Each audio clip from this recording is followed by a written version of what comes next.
මම හරිත තිලකරත්න දැනට ඔස්ට්‍රේලියාවේ මෙල්බර්න් ලට්‍රෝබ් විශ්වවිද්‍යාලයේ ග්‍රැජුවට් රිසර්චර් කෙනෙක් විදිහට නැත්නම් ආචාර්ය උපාධි අපේක්ෂකයෙක් විදිහට කටයුතු කරනවා. මගේ ආචාර්ය උපාධිය සිදු කරන්නේ මම ඩීප් ලර්නින් සම්බන්ධයෙන්.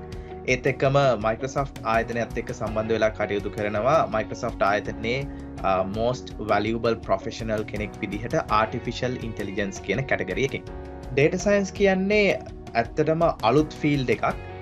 මුලින්ම ස්ටැටිස්ටික්ස් වලින් පටන් ගත්ත දේ තවත් ඉදිරියට ගෙනහිල්ලා ඩේටා වලට වැලියු එකක් දෙන්න තමයි data science කියන දේ නිර්මාණය වෙන්නේ. මම data science වලට යොමු වුණේ මම මුලින්ම මගේ career එක පටන් ගන්නේ software engineer කෙනෙක් විදිහට නැත්නම් app developer කෙනෙක් විදිහට. අන්න ඒ කාලේදී මට පේනවා මේ data කියන දේත් එක ලොකු වැලියු එකක් ලොකු වටිනාකමක් තියෙනවා කියලා.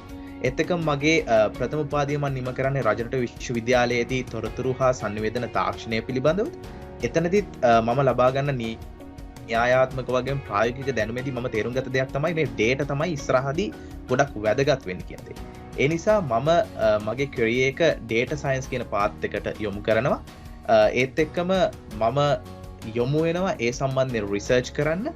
මොකද මම තේරුම් ගන්නවා ඒක තුල තමයි ඉදිරියේදී මේ data කියන එක තමයි ලෝකේ තියෙන ලොකුම asset එක වෙන්නේ. නැත්තම් ලෝකේ තියෙන ලොකුම සම්පත වෙන්නේ මේ data කියන දේ එක තමයි මම data science කියන පැත්තට යොමු වෙන්නේ. ඇත්තටම data science කියන එක interdisciplinary අපි කියනවා විෂයන් ගොඩක එකතුවක්.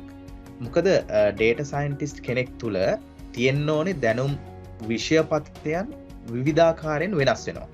පළවෙනි දේ තමයි data scientist කෙනෙක් සතුව හොඳ computer science පිළිබඳව අවබෝධයක් තියෙන්නටත් අවශ්‍යයි. ඒත් එක්කම mathematics සම්බන්ධයෙන් ඒ කියන්නේ ගණිතමය දේවල් සම්බන්ධයෙන් උත් යම්කිසි දුරකට අවබෝධයක් තිබීමට අවශ්‍ය වෙනවා. ඒත් එක්කම අනිත් දේ තමයි data scientist කෙනෙක් තුල තිබිය යුතු දේම තමයි general knowledge නැත්නම් සාමාන්‍ය දැනුම කියන එක අපි හඳුන්වනවා. මොකද data scientist කෙනෙක් තුල මේ විෂයපතයන් තුනේ එකතුවක් නැත්නම් මේ විෂයපතයන් තුන එකතු වීමෙන් සෑදුණු දැනුමක් නැත්නම් ඉදිරියට යෑමක් අපිට හිතා ගන්නට අමාරුයි. මොකද අපි කතා කරොත් අපේ අද තියෙන data ප්‍රමාණයන් එක්ක ඒ කියන්නේ අපි අද කටයුතු කරන ඉන්ඩස්ට්‍රීස් එක්ක තියෙන data ප්‍රමාණයන් එක්ක අපිට ටෙරාබයිට් ගණනාවක ඒ වගේම විවිධාකාරයේ වූ data sources ඒ වගේම data streams එක ගනුදෙනු කරන්න වෙනවා. මෙන්න මේ අවස්ථාවේදී අපිට සිද්ධ වෙනවා computer science පිළිබඳ හොඳ අවබෝධයක් ලබා ගන්නට වගේම විවිධාකාරයෙන් ඒ data handle කරන්නට සිද්ධ වෙනවා. මේ නිසා data scientist කෙනෙක් තුල හොඳ computer science සම්බන්ධයෙන් අවබෝධයක් තියෙන්න ඕනේ කියන එක අපිට පැහැදිලි වෙනවා. දෙවෙනි එක තමයි අපි කතා කරේ mathematics සම්බන්ධයෙන් අවබෝධයක්. ගොඩක් කට්ටිය මගෙන් අහන දෙයක් තමයි නිරන්තරයෙන්ම data scientist කෙනෙක් වෙන්න maths අවශ්‍යමද කියන දේ. මට කියන්න තියෙන උත්තරය තමයි data scientist කෙනෙක් වෙන්න maths සාමාන්‍ය දුරකට හෝ අවශ්‍ය වෙනවා. මොකද data science කියන එකේ basics නැත්තම් බේස් එක වැටිලා තියෙන statistics නැත්තම් සංඛ්‍යානය හා සම්බන්ධව තමයි තියෙන්නේ.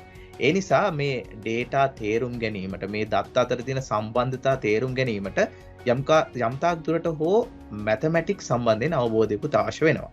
අපි තුන්වෙනියටම කතා කරේ general knowledge නැත්තම් domain knowledge කියන එක සම්බන්ධයෙන්. මොකද අපි දැකලා තියෙනවා ගොඩක් වෙලාවට software engineersලා නැත්තම් IT professionalsලා ඒගොල්ලොන්ගේ software නිර්මාණය කිරීමේදී සමහර නොහිතාගත් තීරණ තියෙනවා විශාල errors වලට නැත්තම් විශාල දෝෂ වලට මඟ සලස්වනවා. data scientist කෙනෙක් මෙන්න මේ වගේ දෝෂයක් සිදු කරොත් එය සමහර වෙලාවට මිලියන් ගණනාවක ඩොලර් මිලියන් ගණනාවක පාඩුවක් සිද්ධ වෙන්නට පුළුවන්. මොකද මේ data සම්බන්ධයෙන් කටයුතු කරලා ඒගොල්ලෝ ලබා දෙන prediction එක ඉදිරියේදී ඒ business process වලට පාවිච්චි කරන නිසා. ඒ නිසා data scientist කෙනෙක් අනිවාර්යයෙන්ම ඒ domain knowledge එක ඒ වගේම practical සහ හොඳ domain එක ගැන understanding එකක් data scientist කෙනෙක් සම්බන්ධයෙන් අනිවාර්යයෙන්ම තියෙන්න ඕනේ. මේ නිසා මම හිතන්නේ මේ data scientist කෙනෙක් වෙන path එකේදී මේ අපි කතා කරපු අංශයන් තුනම සම්බන්ධයෙන් හොඳ අවබෝධයක් ලබා ගත යුතුයි කියන එක. data scientist කෙනෙක් කිව්වහම ලොකු විෂයපතයක් අපිට cover කරන්නට තියෙනවා.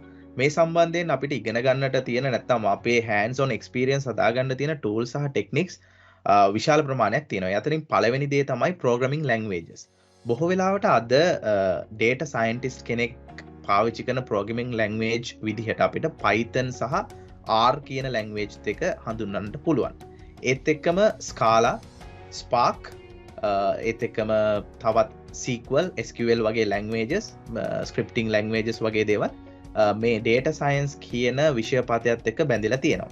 ඒ නිසා ප්‍රථමයෙන්ම data scientist කෙනෙක් වෙන හිතන කෙනෙක් මේ වගේ language එකක් එක්ක හොඳ අවබෝධයක් ඒත් එක්කම හොඳ hands on experience එකක් ලබාගෙන තිබිය යුතුමයි. ඒත් එක්කම අපි දන්නවා Python වගේ language එකකින් බොහෝ දේවල් කරන්නට පුළුවන්. Game development, ඒ වගේම web based application development, IoT development වගේ දේවල් උනත් මේ Python වගේ language එකක් එක්ක කරන්නට පුළුවන්. හැබැයි specifically data science වගේ පැත්තකට යොමු වෙන කෙනෙක් මේ Python වල විවිධ package තියෙනවා. ඒ data science සම්බන්ධයෙන්ම තියෙන pandas, ඒ වගේම sci-fi වගේ packages, අන්න ඒ වගේ දේවල් ගැන හොඳ අවබෝධයක් ලබාගෙන තිබිය යුතුයි. ඒත් එක්කම data science කරන කෙනෙක් බලාපොරොත්තු වෙනවා නම් deep learning වගේ පැත්තකට යන්න අනිවාර්යයෙන්ම deep learning framework එකක් සම්බන්ධයෙන් අවබෝධයක් තිබිය යුතුයි. TensorFlow, PyTorch වගේ deep learning framework එකක් සම්බන්ධයෙන් අවබෝධයක් තිබිය යුතුමයි. ඒත් එක්කම අද අපි දකිනවා data science ගොඩක් වෙලාවට cloud computing, ඒත් එක්කම multi process computing වගේ දේවල් එක්කත් බැඳිලා තියෙනවා. ඒ නිසා අනිවාර්යයෙන්ම Azure Cloud, Google Cloud, Amazon Web Services වගේ cloud service සම්බන්ධයෙන් අවබෝධයකුත් data scientist කෙනෙක්ට තියෙන්න ඕනේ කියලා අපි විශ්වාස කරනවා. ඒත් එක්කම එයා big data environment එකක වැඩ කරන්න සූදානම් වෙනවා නම් data science කරන්න සූදානම් වෙන්නේ big data environment එකක නම් big data management සම්බන්ධයෙන්ුත් අවබෝධයක් ලබාගෙන තිබිය යුතුයි data scientist කෙනෙක්. ඒත් එක්කම අද අපි දකිනවා data scientist කෙනෙක් සාමාන්‍ය data visualization වගේ දේවල් වලින් පොඩ්ඩක් එහාට ගිහිල්ලා machine learning model එකක් production environment එකට ගේන තැනටත් කටයුතු කරනවා. අන්න ඒ වගේ තැනකට එද්දී Docker, Kubernetes වගේ technologies ගැනත් අවබෝධයක් data scientist කෙනෙක් තිබියෙන්න ඕනේ කියලා අද වෙද්දී industry එකේ norm එකක් හැදිලා තියෙනවා. ඒත් එක්කම අපි ගොඩක් දෙනෙක් අහන ප්‍රශ්නයක් තමයි හරි. අපි දන්නවා මේ වගේ ගොඩක් tools and technologies පාවිච්චි කරන්න වෙනවා කියලා. අපි කොහොමද මේ දැනුම ලබා ගන්න කියලා. මම දැකපු දෙයක් තමයි සාමාන්‍යයෙන් අද ඉන්න ගොඩක් කට්ටිය IT ශාස්ත්‍රයේ නිරත වෙන ගොඩක් කට්ටිය උන්ගේ ප්‍රථම උපාධිය IT හා සම්බන්ධ නැත්නම් computer science හා සම්බන්ධ දෙයක් තමයි කරලා තියෙන්නේ. එතනදී ලබා ගන්නා වූ න්‍යායාත්මක දැනුම සහ practical knowledge එක ගොඩක් වෙලාවට මේකට ලොකු ඉවහල් වෙන දෙයක්. ඒ කියන්නේ ගොඩක් වෙලාවට ප්‍රයෝජනවත් වෙනවා. ඒත් එක්කම මේ දැනුමට තවත් දෙයක් එකතු කරගන්නට තියෙන හොඳම අවස්ථාවක් තමයි online courses. මොකද අද වෙන විට අපිට ඉන්ටර්නෙට් එකේ ඕන තරම් හොයාගන්න පුළුවන් massively online courses මේ සම්බන්ධයෙන් තියෙන. data science, machine learning සහ මේ ආදී technology සම්බන්ධයෙන් තියෙන courses ඕන තරම් අපිට online හොයාගන්නට පුළුවන්. මම දකින විදිහට මේ වගේ self learning path එකක අරගෙන යන එක තමයි ඕගොල්ලොන්ගේ career එක සාර්ථක කරගන්න තියෙන ප්‍රධානතම tool එක. ඒත් එකම මේ මම දැකලා තියෙන දෙයක් තමයි Microsoft, Google, Amazon වගේ සමාගම් ඔවුන්ගේ මේ data science සම්බන්ධයෙන් certification paths නිර්මාණය කරලා තියෙනවා. ඒ නිසා මේ career එකේ ඉස්සරහට යන කෙනෙක්ට මේ career එකේ තවත් ඉස්සරහට යන්න කැමති කෙනෙක්ට තියෙන හොඳම path එකක් තමයි මේ වගේ certifications උත් complete කරන එක. මේ certifications වලට අදාළ ඉගෙනුම් කටයුතු කිරීම සම්බන්ධයෙන් online courses වගේම online resources අවශ්‍ය තරම් හොයාගන්නට ඉන්ටර්නෙට් එකේ තියෙනවා. ඒ නිසා මම හිතන්නේ අපිට data science කියන career එකට එන්න ඕනේ නම් මේ tools සහ technologies දැනගැනීමට ඕන නම් අපිට කරන්න තියෙන ප්‍රථම දේ තමයි අපගේ න්‍යායාත්මක සහ ප්‍රායෝගික දැනුම computer science සම්බන්ධයෙන් තියෙන දැනුම වගේම මේ හා බැඳුන domain knowledge එක සහ specific tools සහ techniques සඳහා වූ knowledge එක online courses වගේම අපිට available ලා තියෙන books and resources වලිනුත් හොයාගන්න එක self learning කියන path එකේ ගිහිල්ලා හොයාගන්න එක කියන එක මට කියන්න පුළුවන්. data scientist කෙනෙක්ගේ කාර්යභාරය බොහෝ වෙලාවට ලොකු space එකක දැන් වෙදි පැතිරලා තියෙනවා. මොකද ඔයගොල්ලෝ බැලුවොත් අද job market එකේ තියෙන job description data scientist කෙනෙක් කියන එක්කෙනෙක්ගේ job description එක අපිට විවිධ ඇඩ්වර්ටයිස්මන්ට් වල විවිධ ආකාරයෙන් දකින්නට ලැබෙනවා. සමහර තැන්වලදී ඔවුන්ගේ කාර්යභාරය වෙන්නේ අපි දකින විදිහට data සම්බන්ධයෙන් data visualization වගේ දෙයක් කරන එක විතරයි. හැබැයි තවත් තැන්වලදී අපි දකිනවා ඊට වඩා එහාට ගිහිල්ලා machine learning model එකක් production environment එකකට ගේන තැනකට එනකම් ඩේටා සයින්ටිස්ට් කෙනෙක්ගේ කාර්යභාරය විහිදිලා තියෙනවා. මම දකින විදිහට ඩේටා සයින්ටිස්ට් කෙනෙක්ගේ තියෙන ප්‍රධානතම කාර්යභාරය තමයි මොකක් හරි ඉන්ඩස්ට්‍රි එකක නැත්තම් මොකක් හරි කම්පැනි එකක තියෙන ඩේටා වලට තවත් වැලියු එකක් එකතු කිරීම. මේ වැලියු එක එකතු කිරීම ඩේටා විෂුවලයිසේෂන් නැත්තම් ස්ටැටිස්ටිකල් ඇනලිසිස් කියන තැනින් නවතින්නේ නැතුව ඉදිරියට බලපවත්නා වූ ප්‍රෙඩික්ෂන් එකක් කිරීමට නැත්තම් ඔවුන්ගේ ඉදිරි ප්‍රෙඩික්ෂන් එන්වයරන්මන්ට් එකක් නැත්තම් ප්‍රෙඩික්ෂන් මොඩල් එකක් සෑදීම දක්වා වූ කටයුතු මේ ඩේටා සයින්ටිස්ට් කෙනෙක්ට සිදු කරන්නට වෙනවා. අද වෙන විට මේ ඩේටා සයින්ටිස්ට් කෙනෙක්ගේ කාර්යය ටැබියුලර් ඩේටා වලට නැත්තම් නියුමරිකල් ඩේටා වලට විතරක් සීමා වෙන්නේ නැතුව ඕඩියෝ ඩේටා නැත්තම් ඉමේජ් සහ වීඩියෝ ඩේටා කියන තැනට පවා ඔවුන් සමග කටයුතු කරන්නට සිද්ධ වෙනවා.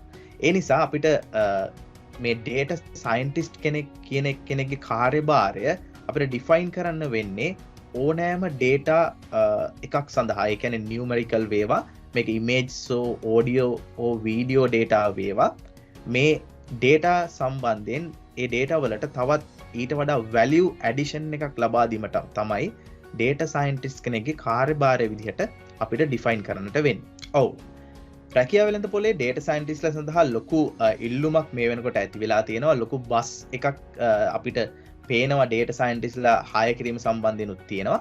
ඇත්තටම ගොඩක් දෙනෙක් මෙතනදී කන්ෆියුස් වෙන දෙයක් තමයි ඩේටා සයින්ටිස්ට් සහ ඩේටා ඉන්ජිනියර් කියන දෙකත් එක්ක. අපි ඉස්සර ගොඩක් වෙලාවට දැක්ක කම්පැනි එකක් හයර් අප් කරද්දී ඩේටා ඉන්ජිනියර් කෙනෙක් නැත්තම් ඩේටාබේස් ඇඩ්මිනිස්ට්‍රේටර් කෙනෙක් වගේ කෙනෙක් තමයි හයර් අප් කරේ. හැබැයි අද වෙද්දී ඒක පොඩ්ඩක් ඩීවියේට් වෙලා තියෙනවා. ඒ හා සම්බන්ධයෙන්ම ඩේටා සයින්ටිස්ට් කෙනෙක් කියන රෝල් එකත් එක්වයර් කරන්නට. මොකද අද වෙන විට ගොඩක් කම්පැනිස් මේ ඩේටා කියන එක සාමාන්‍යයෙන් ස්ටෝ කරගෙන ඉන්න තැනින් එහාට ගිහිල්ලා මේ වගේ ප්‍රෙඩික්ටිව් මොඩල්ස් හදන්න, ඒ වගේම යාලා එකතු කරගන්නා වූ ඕඩියෝ, වීඩියෝ, ටෙක්ස්චුවල් ඩේටා වලට තවත් වැලියු ඇඩිෂන් එකක් දෙන්නට කටයුතු කරගෙන යනවා. ඒ නිසා රැකියාව වෙළඳපොලේ ලොකු ඉල්ලුමක් තියෙනවා ඩේටා සයින්ටිස්ට් කෙනෙක් සම්බන්ධයෙන්. හැබැයි මෙතනදී තියෙන ප්‍රශ්නය තමයි අපි දකිනවා අද යුනිවර්සිටි එකකින් ITO කම්පියුටර් සයන්ස් ඩිග්‍රී එකක් අරගෙන එළියට එන ග්‍රැජුවේට් කෙනෙක්ට, ෆ්‍රෙෂ් ග්‍රැජුවේට් කෙනෙක්ට මේ ඩේටා සයන්ස් සම්බන්ධයෙන් තියෙන න්‍යායාත්මක දැනුම සහ ප්‍රැක්ටිකල් දැනුමේ පොඩි අඩුවක් අපි දකිනවා. ඒ නිසා එතනදී ලොකු chance එකක් තියෙනවා අර මම කලින් කිව්ව විදිහට ඔවුන් ඔන්ලයින් කෝසස් හෝ ඒ වගේම සර්ටිෆිකේෂන් පාත් එකක් කරලා තියෙනවනම් ඩේටා සයින්ටිස්ට් කෙනෙක් විදිහට තමන්ගේ කැරියර් එක පටන් ගන්න ලොකු හැකියාවක් තියෙනවා සහ ලොකු ඉල්ලුමක් තියෙනවා. ඩේටා සයන්ස් කියන්නේ හරිම අපූර්ව කැරියර් එකක්, ගොඩක් එන්ජොයි කරන්න පුළුවන් ප්‍රොෆෙෂන් එකක්. ඒ හින්දා මම ආරාධනා කරනවා අපේ IT ග්‍රැජුවේට්ස්ලාට වගේම IT ප්‍රොෆෙෂනල්ස්ලාට මේ කැරියර් එකත් එක්ක එකතු වෙන්න කියලා ඩේටා සයින්ටිස්ට් කෙනෙක් විදිහට. ඒ වගේම අපි ගොඩක් කැමැත්තෙන් ඉන්නවා ඩේටා සයින්ටිස්ට්ලා ශ්‍රී ලංකාවෙන් තවත් ඇති කරන්නට, අපේ ෆීල්ඩ් එකට ගොඩක් ඩේටා සයින්ටිස්ට්ලා ගේන්න. ඒ හින්දා මම ගොඩක්ම කැමැත්තෙන් ඉන්නවා ඉදිරියට එන ඩේටා සයින්ටිස්ට්ලාට මට හැකි පමණින් දායකත්වය ලබා දෙන්නට, ඔවුන්ට හැකි පමණින් උදව් කරන්නට. ඒ නිසා ඕනම වෙලාවක අපිව කන්ටැක්ට් කරන්න, අපිට හැකි පමණින් උදව් කරන්න ඉදිරියට තවත් ඩේටා සයින්ටිස්ට්ලා පිරිසක් අපේ ශ්‍රී ලංකාවෙන් ඇති කරන්නට.